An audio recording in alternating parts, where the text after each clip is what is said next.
One day, you are certain the relationship is harming you. The next, one gentle message makes you question everything. You remember the tenderness in the person you believed they could be, then the contempt, the fear, and the way you learned to doubt yourself. When two opposing realities live inside the same relationship, the mind searches desperately for a way to make them agree. That conflict is called cognitive dissonance, and it can help keep a trauma bond painfully strong. Welcome to Narcissistic Abuse Unmasked.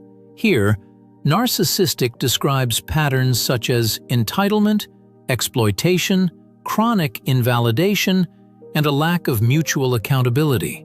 Only a qualified clinician can diagnose narcissistic personality disorder, and you do not need anyone else's diagnosis to recognize harm or protect yourself. Today, we will connect two ideas survivors often encounter: cognitive dissonance and the trauma bond. These are explanatory concepts, not judgments about your strength, and not a diagnosis of your relationship. Cognitive dissonance is the strain of holding beliefs that do not fit together. You may think, "This person loves me," while also knowing, "This person repeatedly humiliates me." You may believe, "I am thoughtful and capable," while hearing, "Everything is your fault."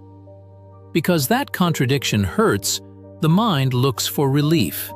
You may minimize an incident, accept an explanation that conflicts with the facts, or focus on the relationship's beginning. You may decide that if you communicate more carefully, become less demanding, or try one more time, the warmth will return.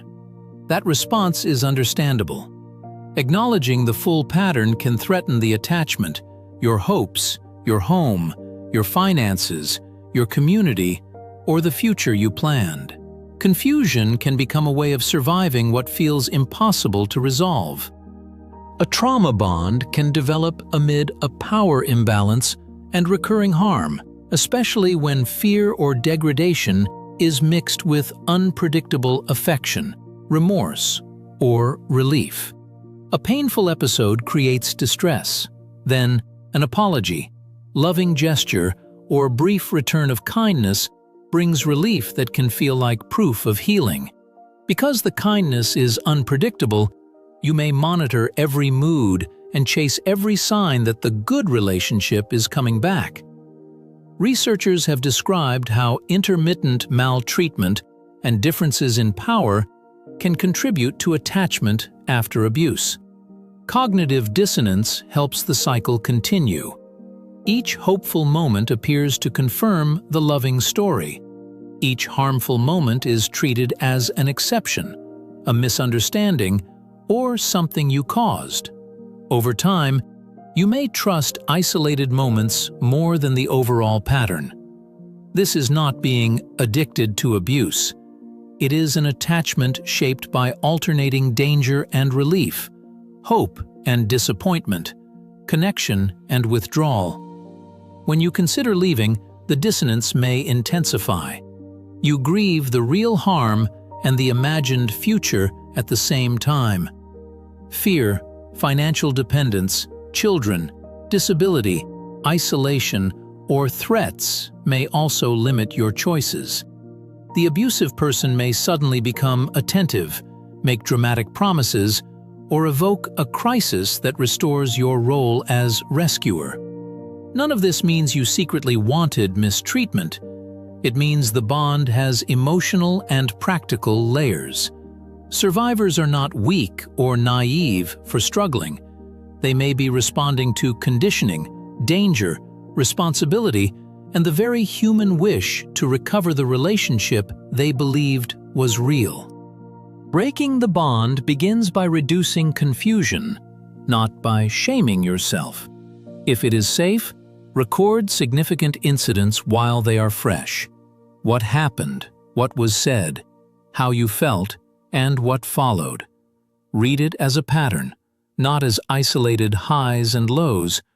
Create two honest lists: what you were promised and what you consistently experienced.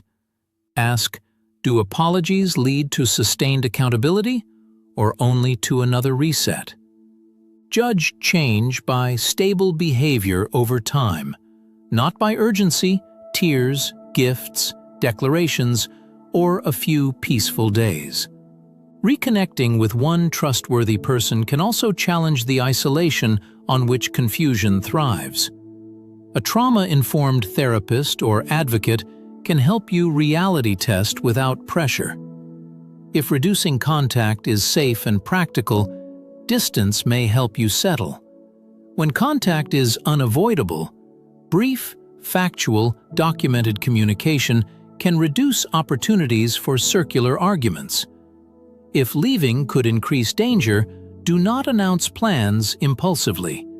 Seek confidential help from a device the abusive person cannot access and develop a personalized safety plan. In immediate danger, contact local emergency services. You do not have to solve the contradiction by abandoning your own reality. A loving moment does not erase a harmful pattern, and hope is not evidence of lasting change.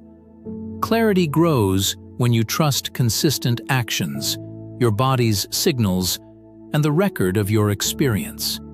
If this episode helped you name what has been happening, please subscribe to Narcissistic Abuse Unmasked and share it with someone who may need the same clarity.